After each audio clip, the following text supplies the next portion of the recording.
A história da tatuagem se funde com a própria história do homem. O desejo de pintar o corpo foi provavelmente adquirido na observação da natureza. A maior parte dos animais selvagens, principalmente os mais perigosos, trazem em si as marcas da sua essência nos desenhos formados em sua pele.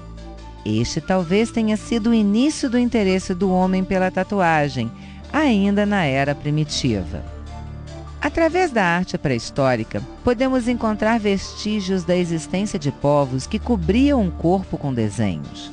Em vários exemplares de arte rupestre, foram encontrados desenhos de formas humanas com pinturas em seus corpos, assim como estatuetas com esses mesmos desenhos corporais. Um outro fator a ser considerado seriam as marcas de vitória. Os guerreiros antigos facilmente adquiriam marcas e cicatrizes durante os confrontos diretos, e como o perdedor normalmente era morto, ter marcas de guerra no corpo significava um troféu inestimável, atraindo com isso não apenas o respeito da sociedade, mas também a apreciação das mulheres. O homem, então, partindo da ideia de que marcas na pele seriam sinônimos de diferenciação e status, passou a marcar-se voluntariamente, fazendo ele mesmo seus ferimentos pelo corpo e que, com o passar do tempo, deu espaço para a criação de desenhos, utilizando-se de tintas vegetais e espinhos para introduzi-la na pele. A partir daí, povos de diversas culturas começaram a usar pinturas definitivas por motivos espirituais, em rituais de várias espécies e fins, para a guerra, para marcar os fatos da vida biológica, nascimento, puberdade, reprodução, morte, entre outros. No entanto, foi com a descoberta das múmias que ficou provado real e concretamente que a arte da tatuagem acompanha o homem desde o seu surgimento. A múmia mais antiga do mundo, o Exi, foi encontrada em 1991 na Itália e data de 5.300 anos antes de Cristo. Conservou-se congelada em um bloco de gelo e tinha tatuagens acompanhando toda a espinha dorsal, além de uma cruz numa das coxas e desenhos tribais por toda a perna. A Igreja Católica, na Idade Média, baniu a tatuagem da Europa. Em 787, ela foi proibida pelo Papa, com o argumento de que era coisa do demônio, assim procedendo com a intenção de ocultar antigas culturas e costumes, introduzindo a sua doutrina de forma quase ditatorial.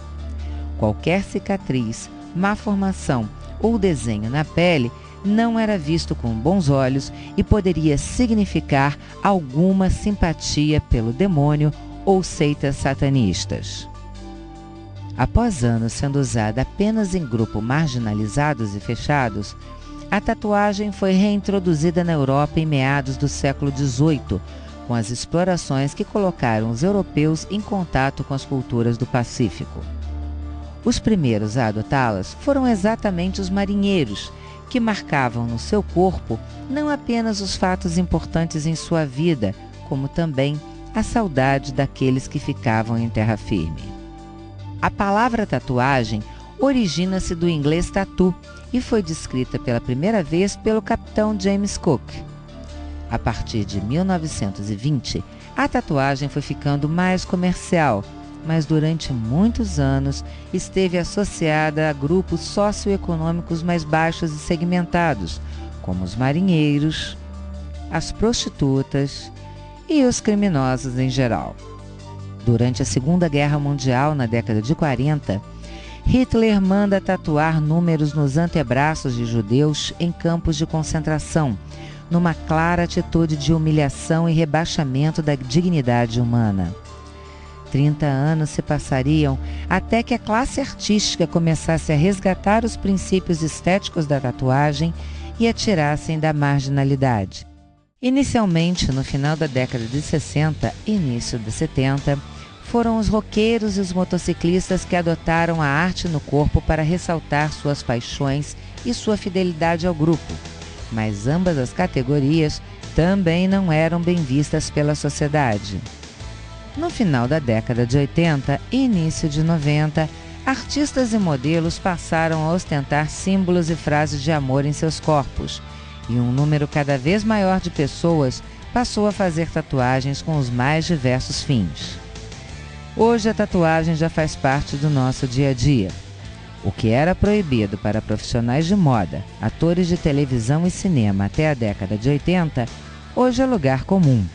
Mas uma coisa é importante lembrar sempre: a tatuagem é uma marca permanente. E tem muita gente que resolve fazer uma declaração de amor ao namorado e depois acaba tendo uma dor de cabeça maior do que a própria separação em si.